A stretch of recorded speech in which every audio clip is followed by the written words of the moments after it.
Praise the Lord. வாழ்வை வளமாக்கும் தேவ வார்த்தை நீதிமொழிகளின் புஸ்தகம் 17ஆம் அதிகாரம் 3ஆம் வசனம். வெள்ளியை குகையும் பொன்னை புடமும் சோதிக்கும், இருதயங்களை சோதிக்கிறவரோ கர்த்தர். ஆம் பிரியமானவர்களே, நம்முடைய இருதயத்தை சோதிக்கிறவர் கர்த்தர். அப்படி என்று சொன்னால் ஆராய்ந்து அறிந்து கொண்டு இருக்கிற ஒரு தெய்வம் நம்முடைய ஆண்டவர். எப்படி ஒரு பொன்னை, ஒரு ஆபரணத்தை, அதை ஒரு உடைமையாக மாற்றுவதற்கு அது நெருப்பிலே, அக்கினியிலே பலமுறை அது உருக்கப்பட்டு அது உருவாக்கப்படுகிறதற்கு எவ்வளவு அதன் மேல் கிரயம், அதனுடைய வேலை பளபளப்பாக அது பொலிவு பெற வேண்டுமோ அவ்வளவாக அதை புடமிட்டு கொண்டே இருப்பார்கள். நம்முடைய வாழ்க்கையிலே தேவன் நம்முடைய வாழ்விலே சில காரியங்களை அனுமதிக்கிறார் அப்படி என்று சொன்னால் நாம் நன்றாக அறிந்து கொள்ள வேண்டும். தேவன் என்மேல் அவர் பிரியமாய் இருக்கிறார் என்பதை அறிந்து கொள்ள வேண்டும். சங்கீதம் 66:10-12 வசனங்கள் இப்படியாய் சொல்லுகிறது.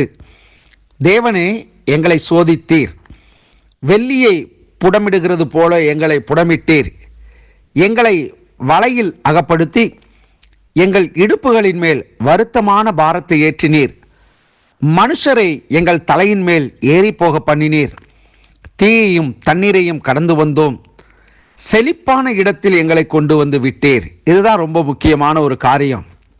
வாழ்க்கையில் பட்டு கொண்டிருக்கிற வேதனைகள், காயங்கள், மனபாரங்கள், வேதனைகள், வியாதிகள், இன்னும் எத்தனை காரியங்கள், நெகட்டிவ் தாட்ஸ், நெகட்டிவான காரியங்கள் எவ்வளவோ நீங்கள் சந்தித்து கொண்டு வரலாம். ஆனால் இந்த சங்கீதம் 66:12 வசனத்தின் கடைசி பகுதி சொல்லுகிறது, செழிப்பான இடத்தில் எங்களை கொண்டு வந்து விட்டீர். சில செழிப்பான இடங்களிலே நாம் கடந்து போக வேண்டும் என்று சொன்னால் நாம் கடந்து வர வேண்டிய பாதைகள், அதிலே காயங்கள் உண்டு, வருத்தங்கள் உண்டு, புடமிடுதல் உண்டு, நம்மை கேவலப்படுத்துகிற காரியங்கள், நம்மை வருத்தப்படுத்துகிற காரியங்கள், நம்மை விழப்பண்ணுகிற காரியங்கள் எல்லாம் நடக்கும். ஆனாலும் இந்த 12ஆம் வசனத்திலே வசனம் சொல்லுகிறதை பாருங்கள். மனுஷரை எங்கள் தலையின் மேல் ஏறி போக பண்ணினீர், தீயையும் தண்ணீரையும் கடந்து வந்தோம், செழிப்பான இடத்தில் எங்களை கொண்டு வந்து விட்டீர் என்று சொல்லப்பட்டிருக்கிறது. ஆம், இன்றைக்கு நாம் நலமாக, சுகமாக, செழிப்பாக, ஆரோக்கியமாக இருந்தால் கூட சில மனிதர்களுக்கெல்லாம் அது பிடிக்காது. ஏன் அப்படின்னு சொன்னால், அவர்கள் முழுவதும் இவர்களை எப்படி அழிக்கலாம், இவர்கள் முன்னேற விடாமல் என்ன செய்யலாம், இடையூறுகளையும் இன்னல்களையும் கொடுக்கிற அளவு பார்த்தீர்கள் என்று சொன்னால் அது நம்மால் சற்றும் அதை ஏற்றுக்கொள்ளவே முடியாது. அப்படிப்பட்ட ஒரு காரியங்களை செய்வார்கள். ஆனாலும் கிறிஸ்துவின் நிமித்தம் நாம் அவைகளை சகித்து கொண்டே, அவைகளை பொறுத்து கொண்டே கடந்து வருகிற பொழுது ஒரு செழிப்பான இடம், ஒரு செழிப்பான இடத்தை தேவன் நமக்கு வைத்திருக்கிறார். அந்த இடத்துல அவரே கொண்டு வந்து விடுவார். அதை பார்க்கிற ஜனங்கள் ஆச்சரியப்படுவார்கள்.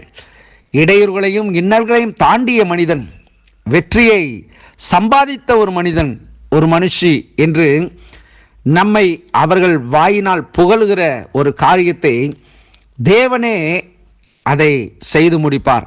ஆகவே இந்த நாளிலே எப்படி வெள்ளியை குகையும் பொன்னை புடமும் சோதிக்கிறதோ, உங்கள் இருதயங்களை சோதிக்கிறவர் கர்த்தர். ஆகவே சோதனைகளை நீங்கள் கடந்து வருகிற பொழுது எவ்வளவேனும் கலங்காதிருங்கள். கர்த்தர் உங்களுடனே கூட இருக்கிறார். அவர் உங்களுடனே கூட மாத்திரமல்ல, உங்களை செழிப்பான இடத்திலே அவர் கொண்டு வந்து விட்டீர் என்று இங்கே சொல்லப்பட்டிருக்கிறது. அவர் செழிப்பான இடத்துல உங்களை கொண்டு வந்து வைத்து கொண்டிருக்கிறார். கலங்காதிருங்கள். கர்த்தர் உங்களை ஆசீர்வதிப்பாராக. God bless you.